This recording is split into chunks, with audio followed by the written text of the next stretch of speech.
Hi students. So this is the second part of our chapter 6 and you can get this particular slide in chapter 9 of the UE feature. Okay, in this chapter 6, in this second video, we're going to learn on developing new products and managing the product life cycle. This is PLC, yeah. So when I mention PLC after this, you know that it stands for product life cycle. Okay, let's look at the learning objective. This is a shorter one, okay, so don't worry, I'm not going to take 1 hour, hopefully.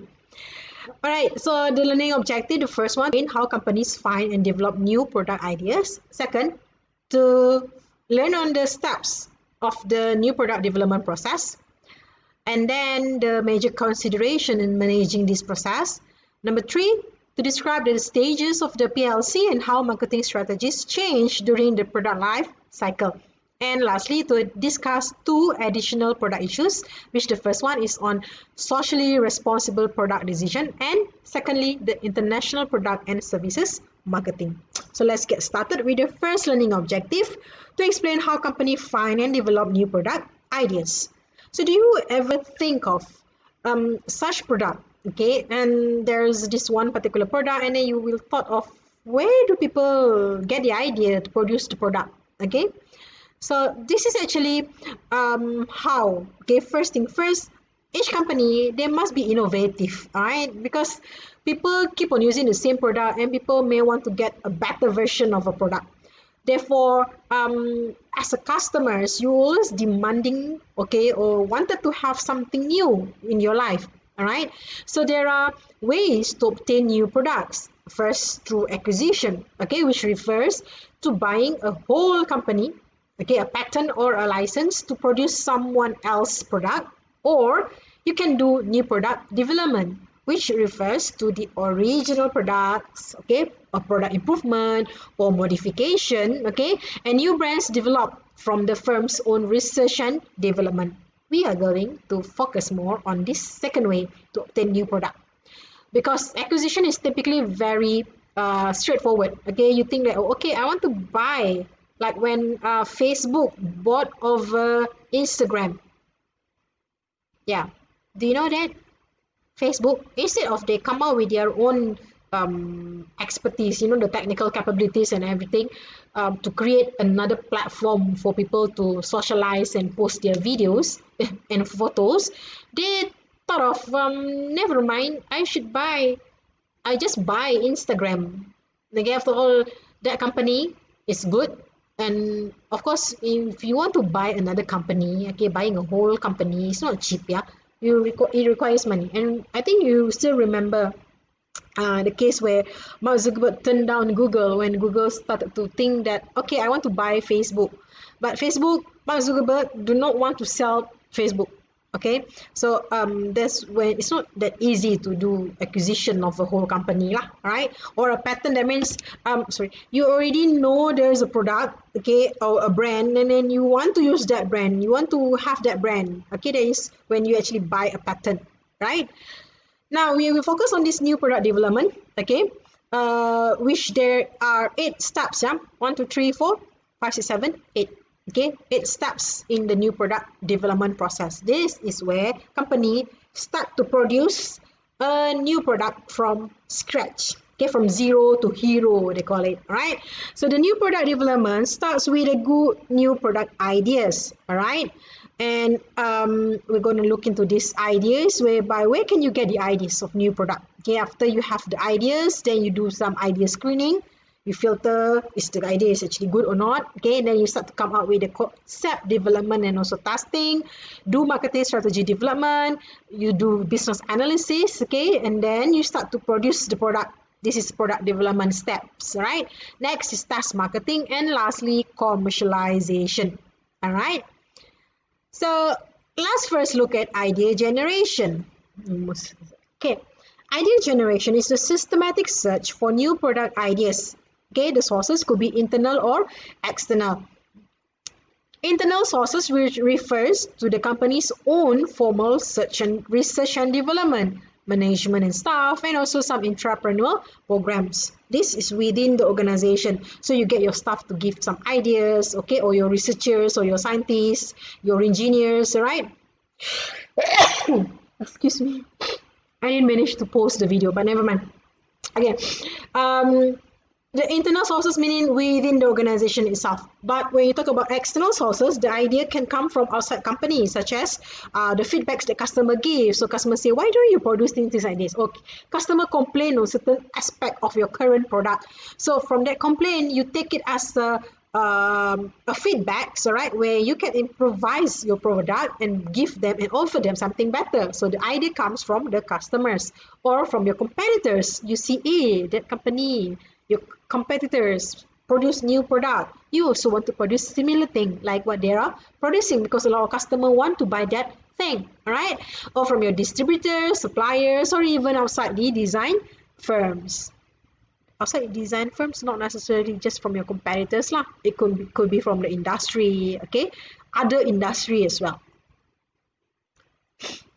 Next, new trend, okay, a new trend in idea generation is crowdsourcing. Okay, crowdsourcing involves inviting a broad communities of people, okay, be it a customer, employees, independent scientists, researcher, or anybody, okay, anybody at all, into the new product innovation process, right? This is when you get them to pool the ideas, right, to give you some ideas on what should you produce, okay, on how can you make things better, okay. A good example of this idea generation done by Under Armour. You know Under Armour? Okay. Under Armour sponsors an annual crowdsourcing competition called the Future Show Innovation Challenge, in which it invites outside innovators, right, to pitch new product ideas in a splashy, okay, Shark Tank-like reality TV setting. It's just like when, I think you never watch, what I call it, forgot the name of that reality show. But it's like a pitching competition lah, alright, where when people pitch the ideas of the product that they wanted to produce, and if it's actually a really good idea, then they make things into reality or convert the idea into real products, okay. Second step of the new product development process is idea screening. You have many ideas, but then you need to identify the good one and drops the poor ideas, all right? So remember, yeah, in idea generation, you do not criticize the idea. You just simply get the idea, pull it together, okay, and then one day you think, okay, we need a new product. So get all those ideas open again, and then you do the idea screening using this framework RWW, whereby R, is it real or not, for you to convert the idea into reality. Because the idea can be anything, right? But then to make that thing into reality is not that simple. So is it real or not? One of the typical example that I will always give is that, do you watch Doraemon or not? In Doraemon, there is a very good idea to see, you know, like Pintu Suka Hati. It saves a lot of time, right? When you want to go, you just open that the door, and then you are there already. Okay. But then is it real? Okay, can you create a window or a door that can actually physically bring you to another place? So it may not be real, so you can't force it to make it. But if it is real, then by all means, you can proceed. Okay, and then other than is it real or not, you may want to look whether can we win or not when we sell the product, or when we produce the product. Will we win in a way that when people want to buy the product?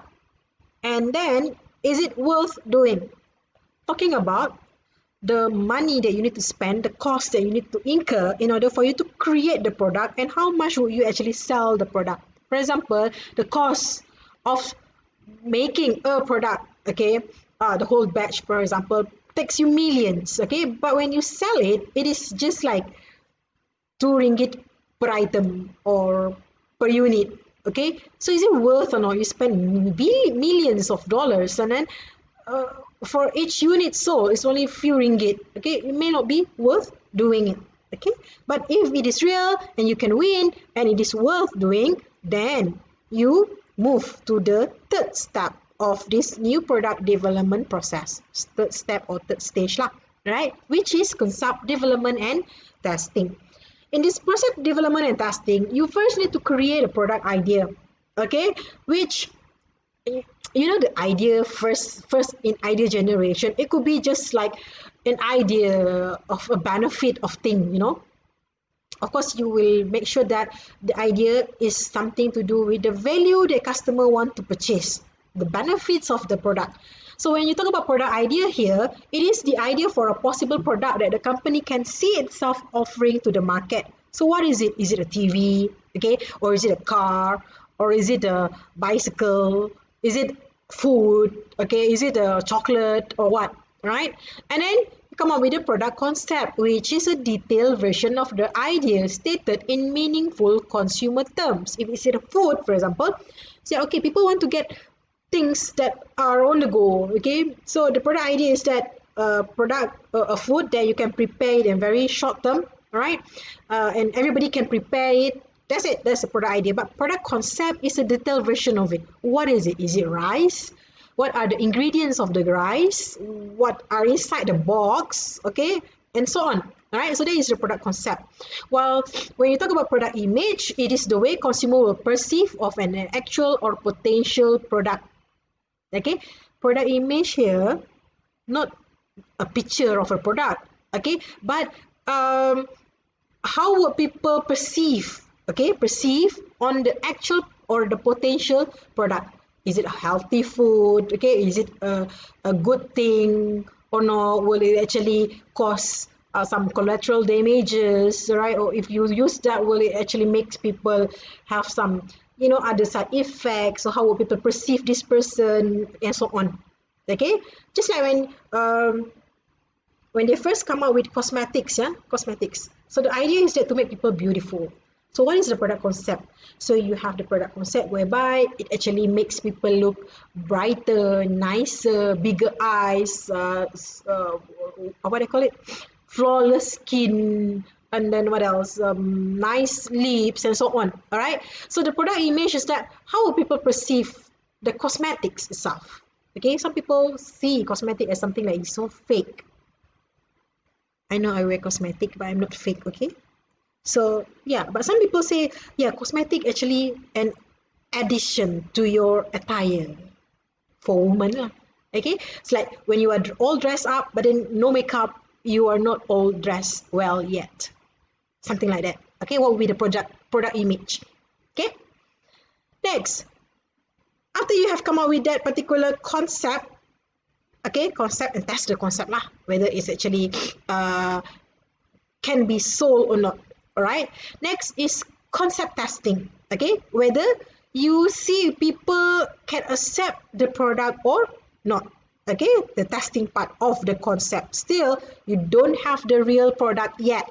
It is just an idea about it. Okay, the concept of the product, and you test and asking the specific target market or group of people that would be actually the one consume or uses the product, and ask them whether they like the idea or not. And if they like it, then you start to come out with your marketing strategy development. Okay, so it is designing an initial marketing strategy for a new product based on the product concept. This consists of target market description, who are these people, the value proposition plan, what will be the benefits, the what they call it, core value. Remember in the 3 level of products that I mentioned previously, the core value, customer value, right? So there is value proposition, and then it consists of also what will be the sales, market share, and also marketing mix. Remember your 4 P's, marketing mix, yeah? Then after that, you do the business analysis. Now, business analysis is much more concentrate on cost, profits, projections, okay? Whether when you produce the product, okay, you look at your engineering department or manufacturing department, when they produce, will actually give profit or not if you want to sell it at a certain price, okay? So that is business analysis.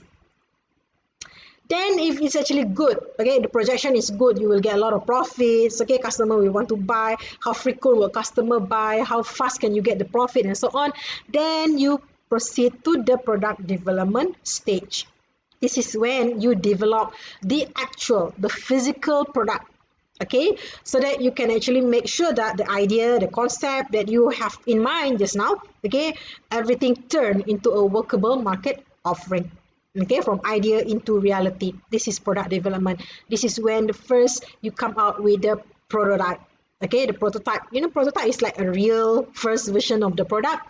Okay, but not only just one lah, maybe you can create a lot of prototypes, right? So that you can see all of them are workable or not. Okay, you may need to doing a lot of trial and error, testing and so on this product development at this particular product development stage. Okay, after you have created the product, then you start to do test marketing. Okay, from the new product, it is the stage whereby you make the product available, okay, to a more realistic market settings. Remember the group where you ask them to do the concept testing? Perhaps these are the group also that you can choose to do your test marketing. Okay, these are the people who actually have the idea, oh, that was the concept, blah, blah, blah, blah, and then now you have the real product, let me try it. Okay, so that is test marketing. Some companies, okay, sometimes shorten or skip test marketing to take advantage of the fast-changing market developments. Okay, for example, Starbucks, when they first did this particular mobile apps payment, they don't do test marketing.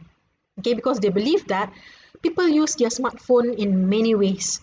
All right, and if they want to come up with, they do have that physical loyalty cards. Yeah, they call it what they call loyalty cards lah, they call it, or membership card. Okay, if you go to 10, if you are a member of 10 stores, something, a lot of shops, right, they come up with the membership cards, right, and then your wallet will be full with all the cards, full with all the cards, but not money. Okay, so what Starbucks have in mind is that, why should we make our customer bring all the cards? Okay, when they bring their phone everywhere they go, and why don't we embed the card into the phone? So that is when they come up with this, because they believe in the fast changing technology. People are more receptive towards the online kind of payment, or e-wallet, or cashless kind of trend. Yeah, so that's why it succeeded, right? It succeeded. But if it is not really related to technology, maybe you do need to do that test marketing. Okay, so when it is likely you need to do it, when the product is high or large investment and you are uncertain about the product or marketing program. You may not need to do this test marketing when you know that it is just a simple line extension, right? Or it is just a copy of your competitor's product, because competitors has been doing it so good. Why should we test? Okay, you don't need to test. Okay, so you can skip directly to the next stage, which is commercialization. All right, or when the test marketing is not needed, when the product is actually low cost product, like convenient products, normally they don't really want to do this market testing. Okay, and perhaps management is so confident about the product, so you may not need to do the test marketing. So this is the final step of your new product development process, or the final stage, which is commercialization. Okay, can you say it? Commercialization. So commercialization involve introducing the new product into the market. This is when is the stage whereby you are launching the product. So you need to think of when you want to launch it, where, and you need to plan of the market roll out. Take a good example again, Apple company. When they want to launch their new iPhone, they don't do test marketing on the iPhone. Basically, it's just the first few iPhone that they do test marketing, and after that, it's just an improvement of the previous iPhone, right? Not make it better and better, longer, bigger, slimmer, different shapes, and so on. That's it. They decided when to launch. Okay, so typically it will be launched in September, but because of, I think, COVID-19, they need to push a bit, okay, some time for them to launch. So typically it will be launched in September every year, but then because of this year, it was launched last month, right, in October. Okay, so where do they want to launch it? Typically Apple will launch it at their own headquarters in California, right? After that, they need to plan for the market. Today they launch it, not that today also you can get the product. Okay, for Apple, they launch today. So it will be available next 2 weeks for the people in the United States. So that is when they plan on the market rollout, to plan on the production batches. All right. So as you know, they customize. Yeah, we're talking about Apple products, right? They make the product according to the region that they wanted to sell. So for example, Asian region, okay, of course they have their own United States region, okay, European region. So each phone, of course, there are what they call it similar, but certain aspect of the apps, all right, are marketed only for certain region. So when they do market rollout, they plan the first batch will reach US market in 2 weeks after they launch. Okay, and then another 2 weeks after that, it will reach the European market, and another 2 weeks after that. So they plan out their market rollout every 2 weeks after the first launch. All right, and why they do that? Because they wanted to know that the moment I launch, how many people start to pre-order or start to feel that okay, we want to have it. All right, so they can start to think of how many to produce by batch, okay, and to avoid that delay in production and also shipment of their products. Okay, so that is the commercialization stage. So successful new product development should be customer centered. You must think of there must be a team base. That means it's not just marketing department that only think about this new product. Because if you as the marketing department think about producing new product, does your manufacturing department, okay, your scientists, your researchers, all right, or your engineers, all right, can they actually produce the product or not? So it has to be a team base. And does management support or not? And you talk about your financial aspect. Does the finance department, okay, especially those people keeping the money for the organization, would they want to invest some technology, buying this new technology or equipment or raw materials to produce the product that you want to produce? Okay, so it has to be a team based and a systematic way of developing it. You cannot simply say, oh, I think we want to produce that, just try first, do, and then see whether it works or not. No, you can't do that. It has to be systematically according to the 8 steps or 8 stages in the new product development. All right, so when you talk about customer centered, of course, it is focusing on finding the new ways to solve customer problems and creating more customer satisfying experiences, because you do not want to produce another product that does not give extra or other benefits than the existing ones. All right, so that's why when Apple produces their new iPhone, okay, you will be able to see whether does iPhone 11 Pro or iPhone 11 Pro Max has a significant difference with the new iPhone 12 Pro. If you see that there's not much different, you may not want to buy that new product. That's why every time Apple come out with their new version of iPhone, they make sure that it gives better or customer satisfying experience. Okay, when the previous one say, okay, the battery can last up to 6 hours. So with iPhone, this new iPhone, it will last up to 8 hours or 12 hours, right? So it must have something that customer want. Of course, you want a long lasting battery or even a batteryless phone. Yeah, because some people don't like to charge their phone. Okay, why would you want to have phone that is always needed to be charged? That's why they want to have a longer battery life. Or perhaps in the future, when Apple launched their new iPhone 13, it is batteryless because it's using the solar technology. Who knows, all right? So that is when it provides something that solve customer problem. Okay, you don't want to bring a power bank everywhere. Anyway, all right. And when we talk about team-based just now, like I told you, it has to work together with all the departments in the organization, right? Systematic, of course, it is using the 8 steps, all right? And you might need to create this innovation management system in your organization where we create innovation-oriented company culture, like Google, for example, right? And it can yield a large number of new product ideas, not like only one day you think of the idea. No, it's ongoing. Like every day people can contribute the idea, just put in the idea box, right? And Now, when you are creating this new product development in turbulent times, all right, you need to think of like reducing some spending, okay? Because to create new product, it's expensive.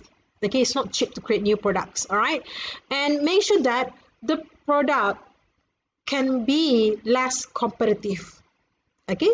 Less competitive, so that people will only demand for your brand or your product, because other people or other company cannot copy or follow what you are selling, right? So that is actually good when you develop a new product during the turbulent times. Third learning objective, all right, is to describe the stages of the PLC and how marketing strategies change during their life cycle. Now, your product has a life cycle, okay? Every product has a life cycle, okay? So as it is born, all right, as you can see in this particular graph, let me put marker, highlighter. Okay. Here is what I already explained just now, 8 steps or 8 stages in the product development. As you do commercialization, it enters this first stage, which is introduction. Second, life cycle is growth. Third, maturity. And fourth, decline stage. So products will go through this cycle. They are born as a baby, right? So it's an introduction, okay? And it is grow better. That means you look at this particular curve, the blue one here, it is sales curve, okay? Over a period of time, okay? Sales, of course, are in money, all right? And also profit is the the red color here. Let me change the color. Okay, red also. So this red line is profit over a period of time. You can see that when, do you know how to describe a graph? I think you know, right? You learn this. As you see this line, it's slowly going up, okay? A steady, slow growth. But in the growth stage, you can see that the sales going up tremendously. Okay, there is a spike. Okay, like our Director General of KKM always say there is a spike in this COVID-19 cases. So we don't want that to happen. But for products, life cycle, we want that to happen. Okay, so you want to see this particular line go up for as long as possible. Going up like this, that means the trend is going up. You will see that your sales are going up. All right, but of course, what goes up must come down. In the time, over a period of time, which you can't tell when, yeah, because you cannot predict.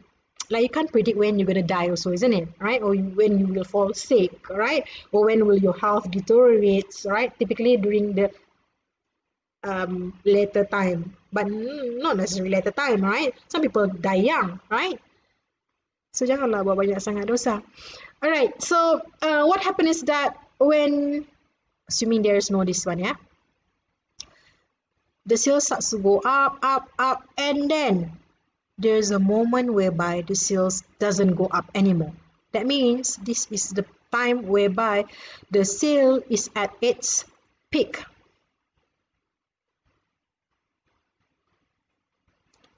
Sorry for my handwriting. I'm writing using a mouse. Okay, peak. All right, sales is at it peaks. That means there's no more going up. Okay, and you start to see after the peak, that means there's the maximum sales curve. After that, it start to fall down, or it start to be flattened. Flatten the curve, right? So you heard of flatten the curve? Yes, I'm sure you have. So sometimes it could be a long period of time like this, okay? But typically, you will see in the long run, it looks like this lah. So it start to go down, okay? As it goes further down, then you know that this particular product has entered its decline stage. So let's take a look at one by one of this particular stage. As at the product development, of course, you have zero sales, and you keep on increasing in terms of your investment cost because you buy new technology, buy raw materials, get more people expertise and so on, right? And then at the introduction there is a slow sales and non-existent profits, as you can see here. Okay. Mm. Mm. Oh, I forgot to explain about the profit curve. Let me change this color. Okay.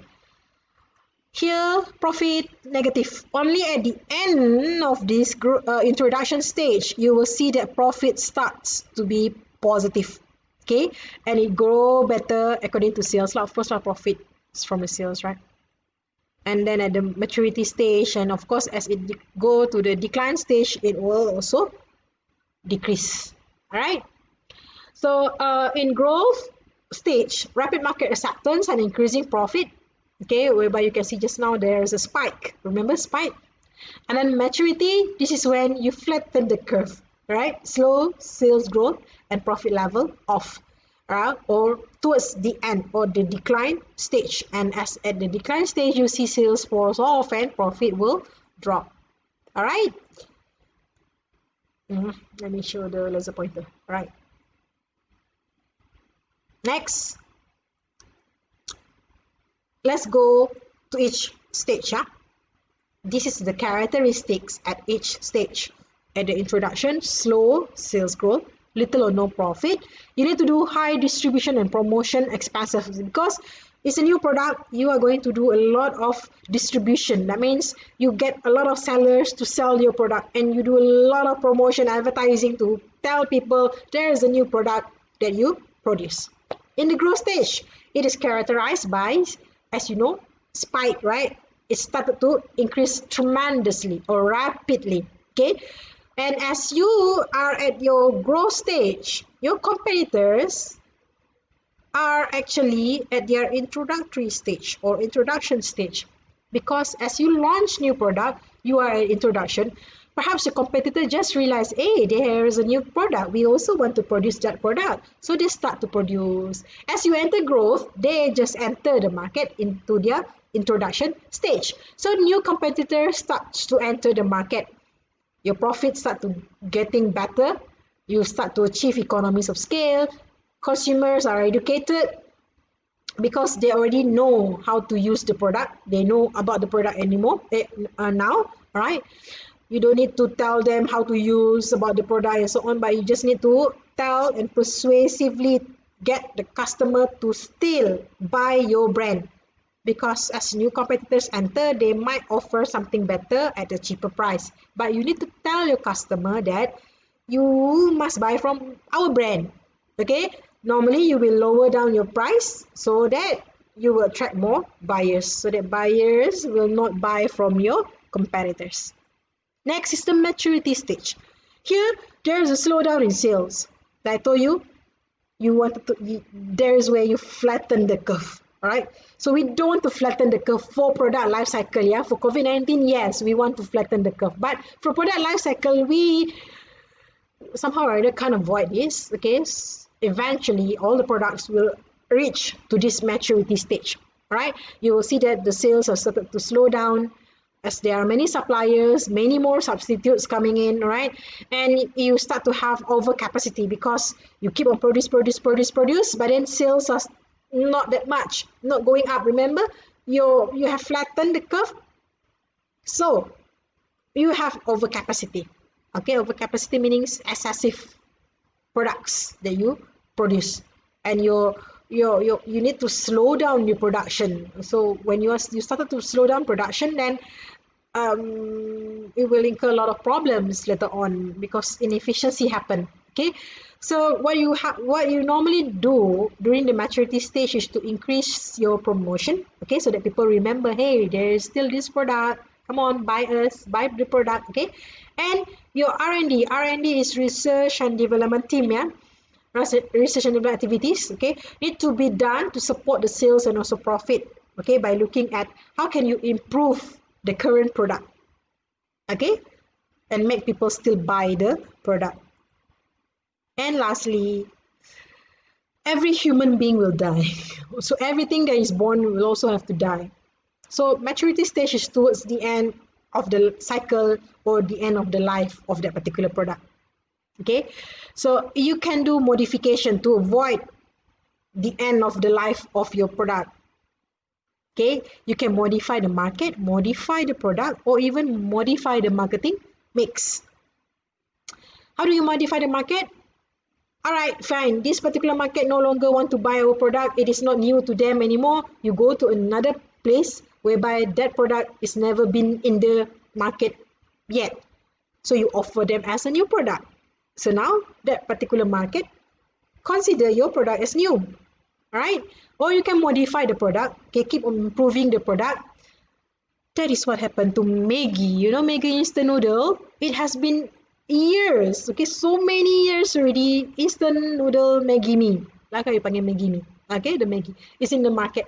They keep on improving, okay, they keep modifying their product. They add new flavors, even Maggi curry, you know, the curry Maggi, they still maintain that curry, Maggi curry, right? Then they come out with a modification of curry meletup lah, curry cow lah, big curry lah, curry chili api pedas ka, you know, all those kind of modification, just to make people think that, hey, there is a new curry mee. It's Maggi curry pun, okay? I don't know, if you are actually a fan of Maggi mee, then you might want to buy, alright? Or you modify the marketing mix, okay? This includes your 4Ps. Of course, you modify the product, okay? Perhaps you want to modify the price now, okay? Or the promotion of it, on how to use it. Now, if you realize Maggi curry, even though it's just Maggi curry, right? I don't know whether you watch TV or not, but they do change, whereby you can also consume Maggi curry goreng, alright? So that is when they modify that particular product itself, not really that the product, but the way how people consume the product. Okay, that is how they do promotion and positioning. Alright, you can read the example here of the Quaker oat. Okay, again, other than that, now if let's say you can't do this modification, then you might think of the way on how you want to end the product. Whether you want to maintain and become a niche. Maintain meaning to say they are still, even though not large, but smaller scale. So you become niche, concentrated. Remember, in previous chapter I told you about niche marketing. So you only focus on certain group of people that still want to buy the product. Okay? Or you can actually harvest the product. Harvesting the product meaning to say, just let the product sold off, alright? Try to do some promotion, you know, end of the season sale, clearance sales, alright, harvesting it, and then if you still have raw materials and also the ingredients, okay, whatsoever in your factory, you just finish it off, alright, produce and finish it off so that you don't have any wastages, alright, and try to sell the product at a very low price or even not getting any profit, just to let it go. Okay, or you drop the product in the way you immediately stop and producing something else. Okay, so that is what happened to iPhone.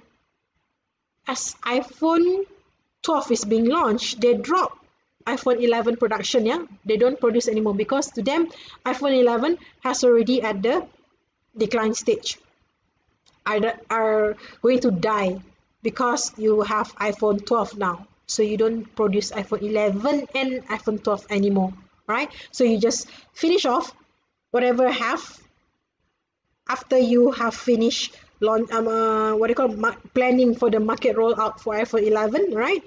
So yeah, you drop the phone. No, you drop the phone. You drop the production of the phone, and then you start producing the new phone, right? So that is you dropping the product.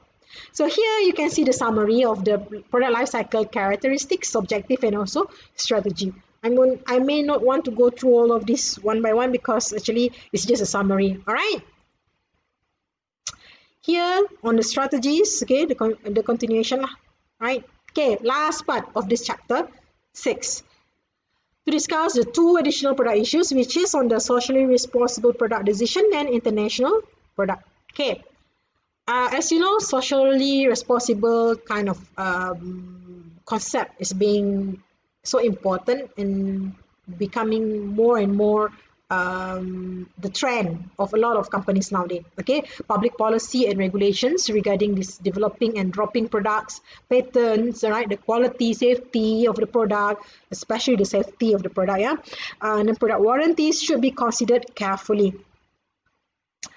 And then international product, okay, international product. Of course, when you have a product and you want to market it internationally, globally, all right, you need to determine what products and services to introduce in which country. Okay, will it be actually acceptable in the whole country or not? Just like McDonald's, all right, by adapting to its menu and operation to the needs and preferences to the French consumers and their culture, McDonald's has turned France into its second most profitable world market.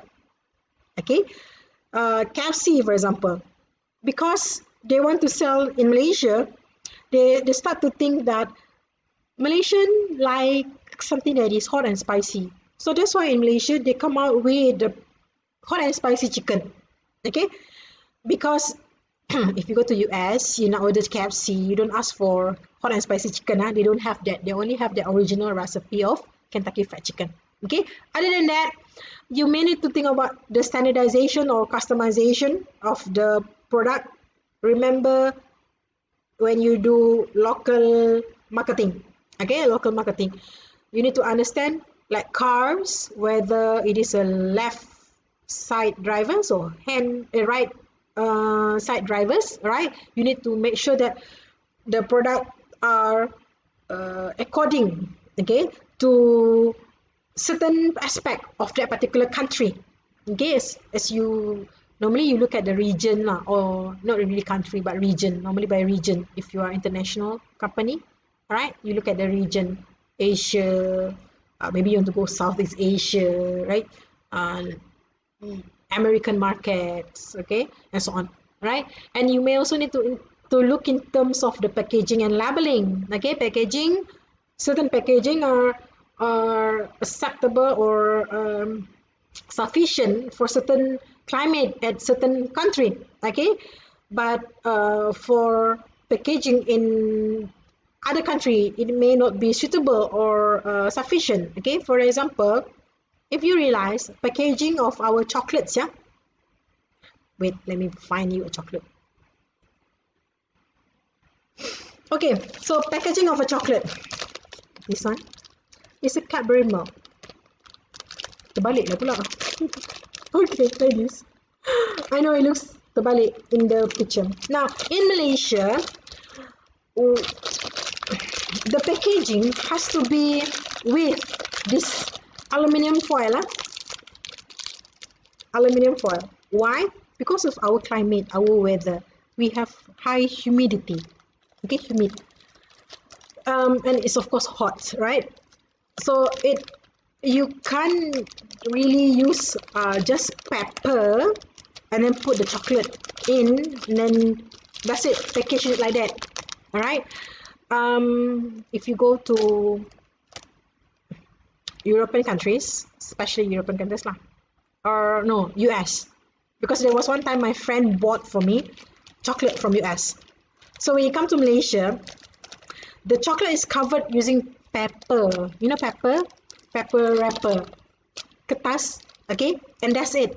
So when it reached Malaysia, the chocolate melted, all right, and chocolate dengan kertas. You imagine the chocolate is attached with pepper.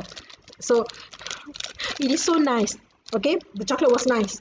So what happened is that all the chocolate melted. Even though I put in the fridge also, it's still sticky. It's very sticky on the pepper. So packaging is very much different, okay, from a country that has different climate, okay. And when you talk about labeling, of course, you need to look in terms of the wordings, okay, what language you want to put. Typically in Malaysia, you will see that the languages, languages will be in English or in BM lah, right? Hold on, let me see. Okay, so this one, oops, you cannot see. Okay, this is a green tea. my sister bought for me from Korea. So on this particular packaging, oops, why is it stuck here? Right. So in this particular packaging, the wordings are in Korean language. Of course, there's English words also here. Cold green tea sticks. It's actually the tea bags, where the tea can be dissolved into not only just hot water but also cold water. So everything, because this thing is sold in Korea, so everything is in Korean language. I'm sorry you can't really see because of the brightness of it. Is it? Can you see or not? No, it filters the languages. But then again, never mind. I think this one you can see, right? Alright, so it's actually in different language. For the label, you may want to think of, if let's say this is for imported kind of thing. This one because my sister bought it in Korea for Korean market. So of course everything, instruction, all the things here are in Korean characters. Alright. So if you think that you want to export the product to other countries, okay, for international market, you need to think of labeling that is with different languages. Like IKEA, for example. You know IKEA, right? IKEA brand? IKEA, if you buy things from IKEA, you will see there is a label that is very big in different languages because they want to, what they call it, sell the product at all the countries, right? And making it easy for people in different countries to read their own languages, right? And of course, lastly, in marketing or in selling your product internationally, you need to make sure that the product is according to the customs, values, and also law of that particular country, right? For example, in United Arab Emirates, for example, Saudi Arabia, every food that you want to export to that particular country, it must has the halal certification.